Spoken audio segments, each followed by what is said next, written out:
दिन एक राजा अकेले जंगल में शिकार के लिए निकला, लेकिन वह रास्ता भटक गया। उसने एक पहाड़ की ऊंची चोटी पर चढ़कर देखा, लेकिन उसे दूर दूर तक कोई भी व्यक्ति या गांव नहीं दिखा। निराश होकर वह पहाड़ी से नीचे उतरा और आगे बढ़ा।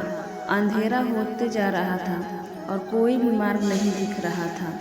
कुछ दूर चलने के बाद अंधेरा पूरी तरह घिर गया। कुछ देर बाद काफ़ी दूर से रोशनी चमकी। फिर वह उस दिशा में चलने लगा और शीघ्र ही एक झोपड़ी पर पहुंच गया। राजा ने देखा कि झोपड़ी के बाहर एक बूढ़ी औरत अपनी बकरी को चारा खिला रही है। राजा को देखकर बूढ़ी औरत सोचने लगी कि शायद यह कोई सेना का सिपाही है और वह उसका स्वागत करने लगी। उसने राजा को पीने के लिए पानी दिया और आराम करने के लिए एक चटाई बिछा दी। कुछ देर बाद उसने गर्मा गर्म चावल और कढ़ी की थाली राजा के सामने रख दी। राजा को जोरों की भूख लगी थी, जो उसने जल्दी से गर्म खाने में अपनी उंगलियां डाल दी। गर्म भोजन ने उसकी उंगलियों को जला दिया और उसने कुछ चावल फर्श पे गिरा दिए। बुढ़िया ने यह देखा और बोली, ओह, तुम अपने राजा की तरह बहुत अधीर और उतावले लगते हो, इसलिए तुमने अपनी उंगलियां जला ली हैं और जमीन पर चावल भी गिरा दिए। बूढ़ी औरत की बातें सुनकर राजा हैरानी में पड़ गया और पूछा, आपको ऐसा क्यों लगता है कि राजा अधीर और जल्दबाज है? बुढ़िया मुस्कुराई और बोली, बेटा, गलत मत समझना।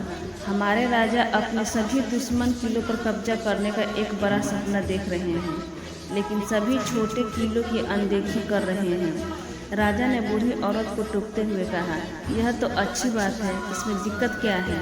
वह मुस्कुराई और जवाब दिया, रुको मेरे बेटे, जैसे खाना खाने में आपकी अधीरता थी, वैसे ही आपने अपनी उंगलियां जला दी और कुछ खाना बर्बाद कर दिया। उसी तरह दुश्मनों को जल्दी से हराने के चक्कर में राजा की अधीरता और जल्दबाजी के परिणाम स्वरूप उसकी सेना में सैनिकों का नुकसान होता है। इसके बजाय यदि आप पहले किनारे पर और फिर बीच में कम गर्म खाना खाते, तो आप अपनी उंगलियां नहीं जलाते और अपना खाना बर्बाद भी नहीं करते। ऐसे ही राजा को छोटे किलों को निशाना बनाकर अपनी स्थिति मजबूत करनी चाहिए। यह उसे सेना में अपने जवानों को खोए बिना विशाल किलों पर कब्जा करने में मदद करता है। यह सुनकर राजा को अपनी गलती का एहसास हुआ और उसने महसूस किया कि धैर्य रखना चाहिए और किसी भी स्थिति में जल्दबाजी करने से बचना चाहिए।